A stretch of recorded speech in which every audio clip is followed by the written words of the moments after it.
Mesdames, Messieurs, c'est avec beaucoup de plaisir et, euh, et je vous déclare aussi un grand honneur que nous recevons l'Académie nationale de chirurgie à l'occasion de la commémoration du 800e anniversaire de la faculté de médecine de l'Université médicale de Montpellier.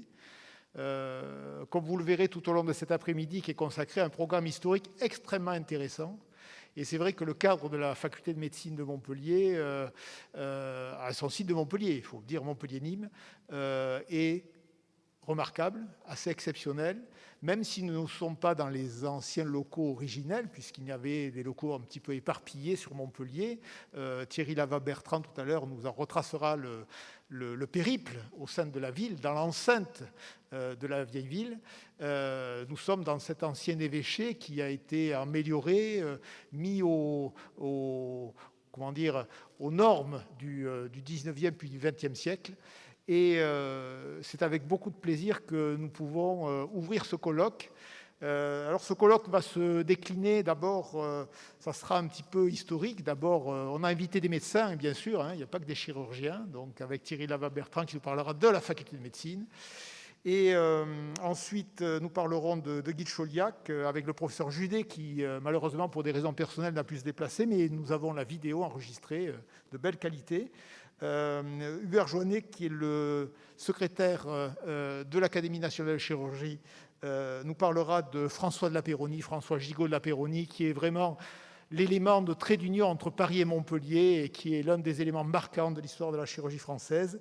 Ensuite, nous parlerons des trois facultés, Paris, Montpellier, Strasbourg, qui ont été les premières, notamment après la Révolution, avec Jean-Marie de Minor de Strasbourg. L'histoire des amphithéâtres d'anatomie qui va être passionnante parce que la dissection, l'anatomie est un des éléments fondateurs de la chirurgie. Et puis, un moment de dévotion avec l'évocation du souvenir de Georges Marchal, qui a été un chirurgien extraordinaire. Et nous avons la chance et le plaisir d'accueillir son fils Joël, qui a embrassé aussi ce beau métier et qui nous parlera de son père. Nous parlerons aussi du musée d'anatomie avec le professeur François Bonnel, qui est un infatigable historien de la chirurgie, de l'anatomie. Le musée d'anatomie est en travaux, malheureusement nous ne pourrons pas le visiter. Ça sera une autre occasion peut-être pour l'Académie nationale de chirurgie de revenir à Montpellier. Et après nous aurons aussi le plaisir de visiter cette faculté. Et c'est vrai que même nous qui la connaissons peut-être mieux que vous, nous la revisitons avec plaisir. En tout cas, sans allonger mon propos, je passe la parole au président Philippe Auger, président de l'Université de Montpellier, qui, à moins que Michel, tu vas commencer.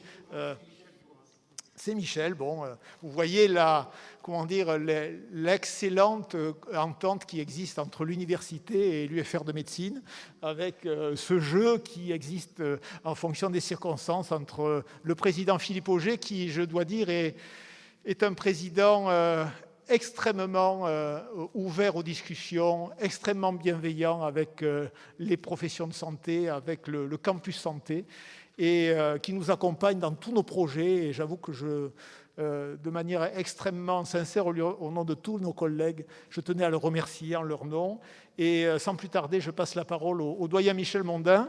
Alors un doyen, c'est effectivement un rôle honorifique, mais Michel n'a pas eu que cela pendant son mandat.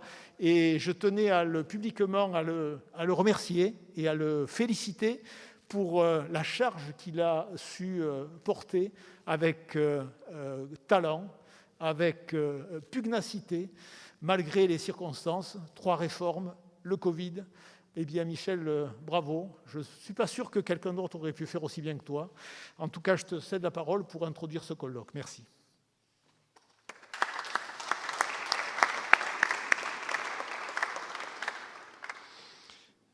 Merci Michel. Donc, Monsieur le Président de l'Université, j'enlève le masque. Je pensais d'ailleurs que c'est toujours celui-ci même depuis.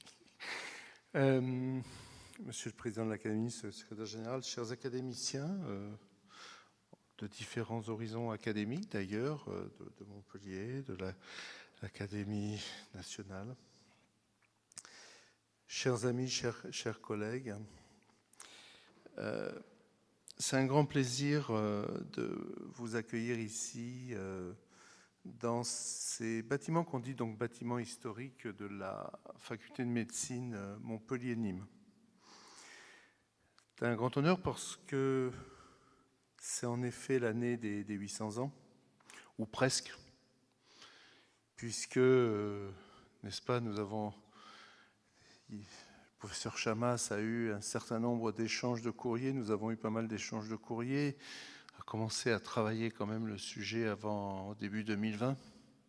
Puis 2020, il y a eu quelques petites contrariétés sanitaires. Donc c'est vraiment un plaisir de se retrouver ici et se retrouver ici en présentiel.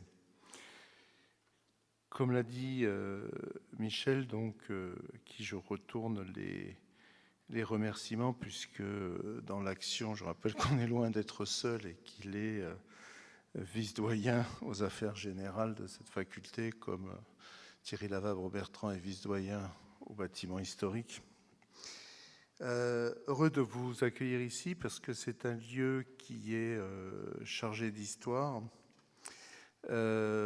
concernant la partie anatomie, et nous avions le plaisir de recevoir le collège des enseignants d'anatomie il y a très peu de temps, n'est-ce pas? Je ne sais pas où est François. Voilà, François est là-haut, n'est-ce pas? Je me retourne vers le professeur Bonnel. Donc nous avions le plaisir de recevoir les enseignants d'anatomie. Et c'est vrai que cette place montpelliéraine, de par son histoire, qui va vous être précisée, est quand même très très empreinte à la fois de cette culture, et l'anatomie est présente, non pas complètement depuis 800 ans, mais je pense que vous aurez le loisir de le présenter au niveau historique, mais depuis les premières dissections de Mondeville. Et il y a toujours eu donc derrière une attention particulière. C'est aussi un lieu, comme l'a dit le professeur Chamas, de grand développement de la chirurgie. On ne va pas revenir un peu sur la partie identification. Et toute cette journée aujourd'hui qui va être consacrée à la partie historique, je n'y reviendrai pas, trouve tout naturellement sa place dans cet écrin. Dans cet écrin où il y a eu le souci au fil des années de venir permettre d'avoir des supports pédagogiques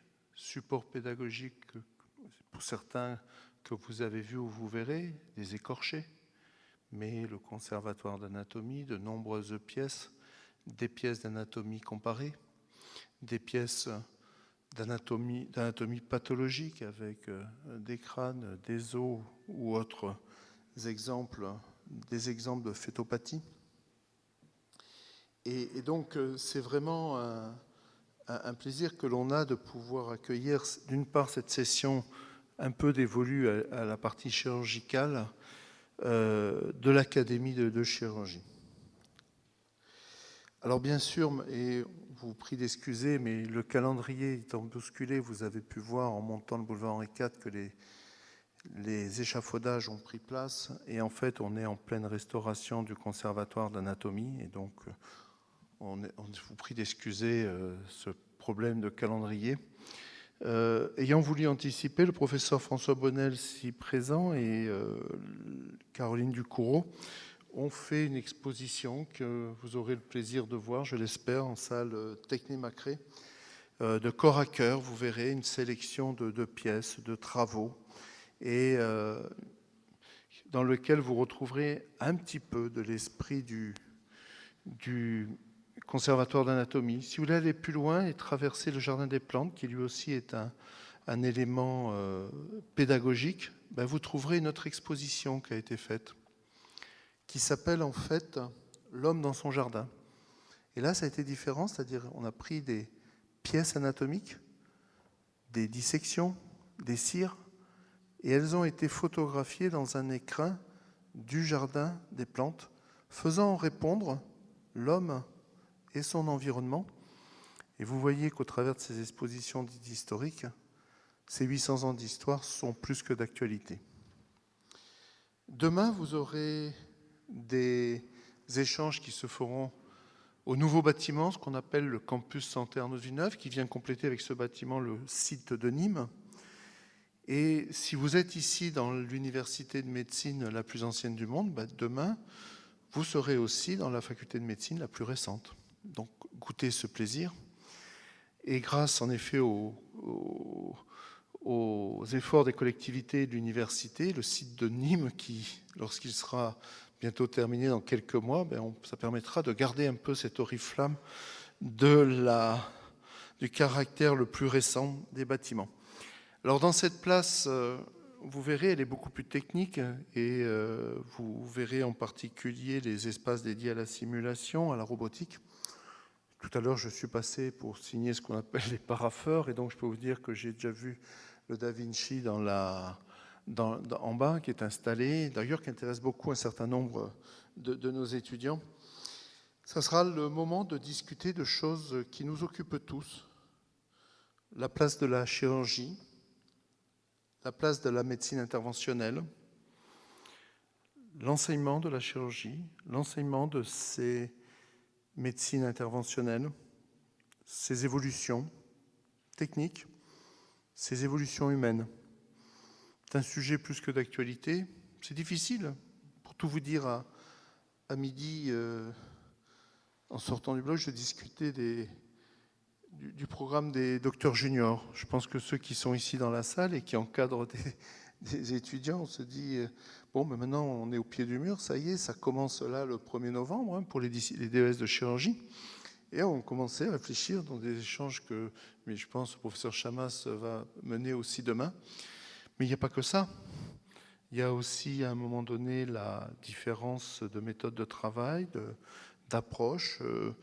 Voilà, les temps changent. Et il faut véritablement qu'on en ait conscience, qu'on en discute, qu'on anticipe, qu'on accompagne. On n'a pas à avoir la nostalgie de dire on travaillait tant. Ceux qui vont venir ne travailleront pas autant, mais c'est eux qui seront présents et ce ne seront plus nous. Donc il faut intégrer ces éléments et je pense que ce seront des discussions très très importantes demain qui sont passionnantes. Alors je stoppe là simplement pour vous remercier tous les participants. Le professeur Michel Chamas qui a œuvré, alors fait 1 an et demi, hein, Michel, ou 2 ans, sur, comme on dit entre nous, il a mouillé le maillot. Merci très sincèrement à l'Académie de chirurgie au travers de son président, de son secrétaire général, pour la richesse des échanges, la constitution du programme, d'être présent, même si la météo l'a fait un peu des siennes. Merci aussi à tous les services de la faculté, logistique, communication avec Maud Minard, les personnes du plateau de simulation et puis les exposants dont je vous en ai cité un. Donc à tous de bons échanges sur cette partie historique, sur cette partie du futur et de l'actualité qui nous concerne tous. Et puis un excellent séjour à Montpellier avec bien sûr la découverte, certes, de cet écrin, mais aussi du reste de la ville. Merci à tous. Monsieur le Président. Bien, Monsieur le Doyen, cher Michel, Mesdames, Messieurs, on va dire à vos titres, fonctions et qualités. Merci Michel pour les propos très flatteurs à mon égard et à l'égard de l'équipe que j'anime, mais je les partage avec les 2 médecins qui m'accompagnent depuis, non pas au quotidien quand même, mais les médecins qui m'accompagnent de l'équipe depuis un certain nombre d'années, Jacques Mercier et puis plus récemment Thierry Lavavre, qui sont aussi des aiguillons pour moi, donc pour acter des éléments en faveur de la santé. Alors, tu as évoqué donc l'idée que soit le doyen, soit le président intervenait en premier. Juste, j'explique pourquoi. C'est parce que selon la nature de l'intervention, quand c'est très généraliste, je préfère parler en premier. Parce que ni le doyen ni moi ne savons trop quoi dire. Donc au moins, celui qui parle en premier, il est sûr de pouvoir dire des choses. En revanche, quand c'est plus spécialisé, comme aujourd'hui, je préfère laisser le doyen, parce que je sais qu'on ne dira absolument pas la même chose, donc il n'y a aucun risque pour moi. Donc voilà, Michel, pourquoi je t'ai laissé la politesse, je t'explique aussi cela. Cela dit, très heureux donc de vous accueillir en qualité de président d'université dans cette faculté de médecine aujourd'hui, jadis université de médecine de Montpellier, même si Michel l'a évoqué, ce n'était pas à l'époque dans ces bâtiments. Et je pense que votre présence aujourd'hui est importante à plusieurs égards. En premier lieu, le doyen Mondin l'a évoqué, cela rentre dans les célébrations ou les commémorations des 800 ans de l'Université de médecine de Montpellier, et une série de commémorations qui ont été quelque peu perturbées, contexte sanitaire oblige, mais quasiment rien, même rien je crois, n'a été annulé. Les choses ont été redéplacées, réorganisées selon d'autres modes, mais cela a permis donc que ces 800 ans soient célébrés. Donc votre manifestation rentre dans ce cadre-là et permettent de mettre en évidence, bien évidemment, l'importance que vous attachez à la faculté de médecine et à Montpellier. Deuxième élément de satisfaction, Montpellier aujourd'hui, l'Université de Montpellier, est porteuse d'un label. Un label, alors toutes dans vos villes, il y a souvent des labels universitaires, des IDEX, des ICIT. Nous avons ici, au niveau de l'université, un ICIT autour des sciences du vivant et de l'environnement, avec trois piliers. Trois piliers qui sont, d'une part, donc la biologie santé, ensuite, donc l'agriculture, agronomie, et puis la biodiversité, écologie, environnement. Trois piliers, pourquoi ? Je dirais que la biologie santé et la santé, c'est le pilier historique, et on pourrait le faire remonter donc aux 800 ans. Le pilier agronomie, agriculture, c'est une structuration très forte de ce pôle, tant en formation qu'en recherche, il y a maintenant une vingtaine d'années. Alors que les autres communautés parfois se déchiraient, eh bien, l'agro a su se structurer, asseoir sa visibilité. Et puis, la biodiversité, écologie, environnement, c'est peut-être plus récent, mais c'est aussi une visibilité que certaines fois n'attendaient pas. Mais nous sommes, l'Université de Montpellier, chaque année, dans le top 3, on va dire, donc au classement de Shanghai, sur cette thématique-là. Trois piliers qui font des éléments de visibilité qui constituent notre marque. Mais pour autant, trois piliers qui ne doivent pas cacher les autres communautés. Et donc, toute l'action aujourd'hui, tous nos efforts, c'est de faire en sorte qu'au-delà de cette marque, de ce label, eh bien, il y ait les autres communautés scientifiques qui puissent pleinement donc s'intégrer. Je vois notamment le directeur du LIR, certes je l'évoque parce qu'il est là, mais pas seulement, notamment tout ce qui concerne le pôle donc mathématiques, informatique, physique, système, eh bien, il a un lien très fort avec la santé. C'est certes la robotique médicale, ce que l'on voit le plus souvent, mais il y a d'autres éléments, les questions de capteurs, les questions de pansement connecté ou autre. Enfin, c'est une mine aussi pour, je dirais, se projeter dans l'avenir. Donc, à travers des piliers qui constituent la richesse de notre site ou la visibilité, eh bien, c'est pour nous aussi, en travaillant avec d'autres communautés, la façon de faire en sorte que ces communautés contribuent à la visibilité de Montpellier et contribuent aussi au renouveau des domaines de base, des domaines historiques donc de l'Université de Montpellier. Enfin, la dernière raison de satisfaction, c'est que ça vous permettra de voir finalement la faculté de médecine et ses dépendances, on va dire, dans tous les états.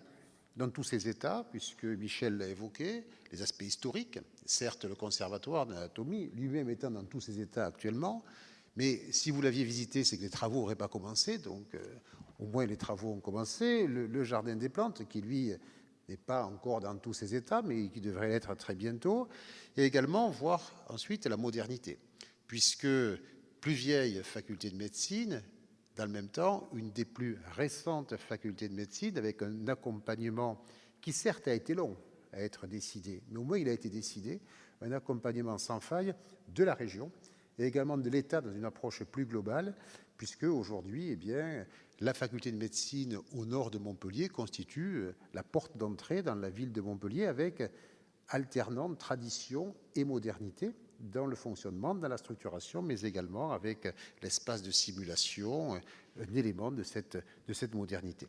Donc c'est également aussi le moyen de faire voir Montpellier à travers ces différents éléments. Certes, c'est Montpellier, mais c'est Montpellier-Nîmes. Comme tu l'as évoqué aussi, il y aura des travaux, déjà qu'un bâtiment est fini, mais pour faire en sorte que la faculté de médecine à Nîmes ait les mêmes équipements donc, que la faculté de médecine à Montpellier. Nous croyons beaucoup dans une université pluridisciplinaire au respect, tu l'as évoqué Michel, au respect de la diversité des communautés, des composantes, mais également des communautés scientifiques, et faire en sorte que chacune puisse s'épanouir. Et je pense que ça aussi, organiser des colloques dans des facultés, c'est-à-dire des structures qui ne s'appellent pas des UFR, comme on l'appelle souvent, quand on a aussi un doyen qui n'est pas qu'un titre honorifique au regard des 5 ans qui viennent traverser, montre aussi le respect de la diversité donc, de ces composantes. Il est important que ces composantes eh bien, aient une visibilité à travers ces manifestations. Voilà, je ne serai pas plus long. Merci à vous toutes et à vous tous pour votre présence. Merci Michel pour cette organisation de longue haleine, puisque ça a été évoqué depuis près de 2 ans. À vous toutes et à vous tous, je vous souhaite donc un très bon congrès et on espère donc avoir le plaisir de vous re-accueillir sur Montpellier prochainement. Je vous remercie.